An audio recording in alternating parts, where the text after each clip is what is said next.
கைமா செய்ய போகிறேன், வாங்க பார்க்கலாம். மிக்சியை கைமா போட்டு 2 திருப்பு திருப்பணும்.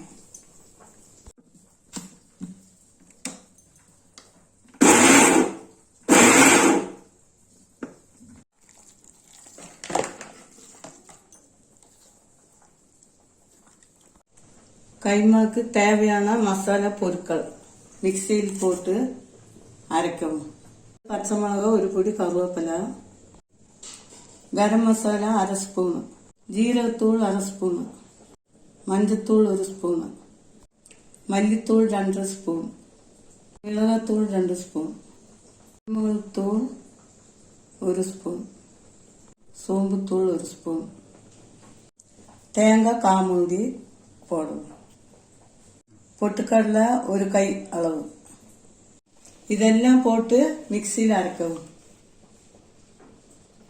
சின்ன வெங்காயம் 50 கிராம், 1 பிடி மல்லித்தழை, இது தனியாக இருக்கணும். இஞ்சி பூண்டு பேஸ்ட்டு 1/2 ஸ்பூன், 1/2 கிலோ கறிக்குள்ள மசாலா இதில் போட்டு பெரட்டி மறுபடியும் மிக்சியில் போட்டு அரைக்கணும். இஞ்சி பூண்டு பேஸ்ட்டு, மல்லித்தழை அதுவும் கூட சேர்த்து எல்லாம் பெரட்டி தேவையான அளவு உப்பு போடணும். தேவையான அளவு உப்பு போடணும்.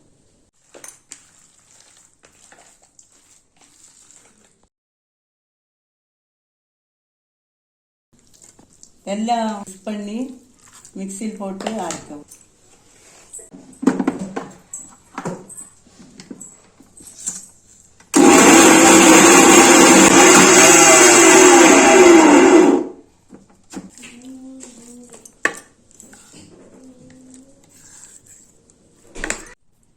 உருட்டி மசாலா எல்லாம் கலத்தி உருட்டிட்டு வடை மாதிரி தட்டி ஒரு தட்டில் வச்சு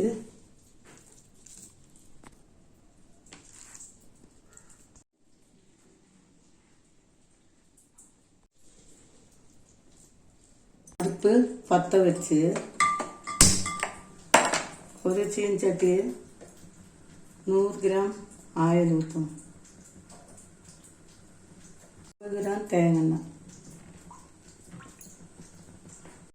எண்ணெய் சூடான பிறகு இந்த தட்டி போட்ட கைமா எல்லாமே எடுத்து ஒன்றா போட்டு வறுத்து எடுக்கணும். சூடான பிறகு ஒன்றா எடுத்துக்கலாம்.